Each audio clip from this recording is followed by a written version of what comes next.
national legislation.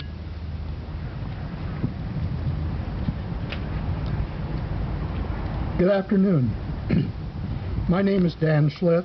I'm a Quaker and a member of the Lincoln Friends Meeting. The reason that I'm here is my long involvement in the governing group of the Friends Committee on National Legislation. Since 1948, FCNL has served Quakers as our lobbying organization in Washington. Our relationship to the topic of this press conference is seen from the goals of FCNL.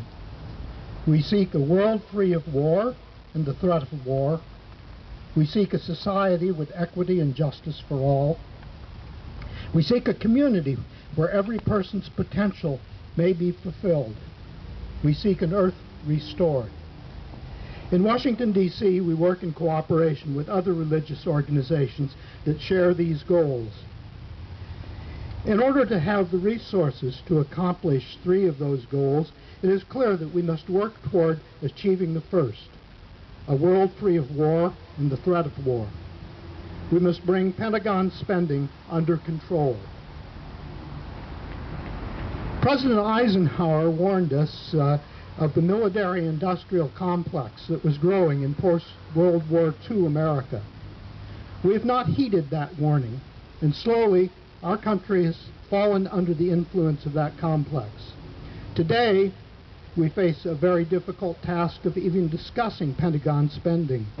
But it is still true, as Eisenhower said, that every bomb made symbolizes theft from the poor.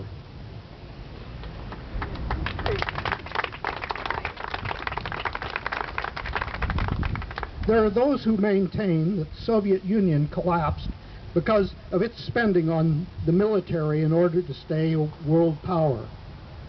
That was certainly one of the causes. Today, our country is in two wars that we're not willing to pay for. Secretary of Defense Gates has identified very expensive weapon systems that we have no need for, which Congress insists on funding. Our nation is on the same path that the Soviet Union was on. There are some hopeful signs that the Pentagon budget will be given the same careful examination by Congress that other spending is receiving. A sustainable defense task force was formed in response to a request from Representative Barney Frank, Democrat of Massachusetts, working in cooperation with Representative Walter B. Jones, Republican of North Carolina, Representative Ron Paul, Republican of Texas, and Senator Ron Wyden, Democrat of Oregon. The purpose was to explore possible defense budget contributions to deficit reduction efforts that would not compromise the essential security of the United States. The report of this group, titled Debt, Deficits, and Defense, A Way Forward, opens with two quotations. The first is from Corey Shockey, Hoover Institution Fellow and former McCain-Palin foreign policy advisor, who said, "Conservatives need to hearken back to our Eisenhower heritage and develop a defense leadership that understands military power is fundamentally premised on the solvency of the American government and the vibrancy of the U.S. economy." The second quote comes from John Podesta and Michael Ettinger of the Center for American Progress. "A country that becomes economically weakened because it has shortchanged necessary domestic investments and carries excessive levels of debt will also eventually be a weaker country across the board.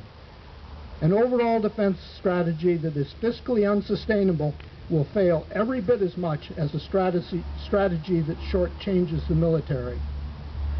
The report presents a series of options which could save nearly $1 trillion between 2011 and 2020 if they were adopted. This week, Representative Pete Stark from California plans to offer an amendment that would insist that the Pentagon budget be a part of any effort to bring the federal deficit back under control. Other members also may offer amendments to rein in military spending, Representatives need to hear that their constituents support these cuts. We must raise our voices so that our senators and representatives know our wishes to reduce Pentagon spending.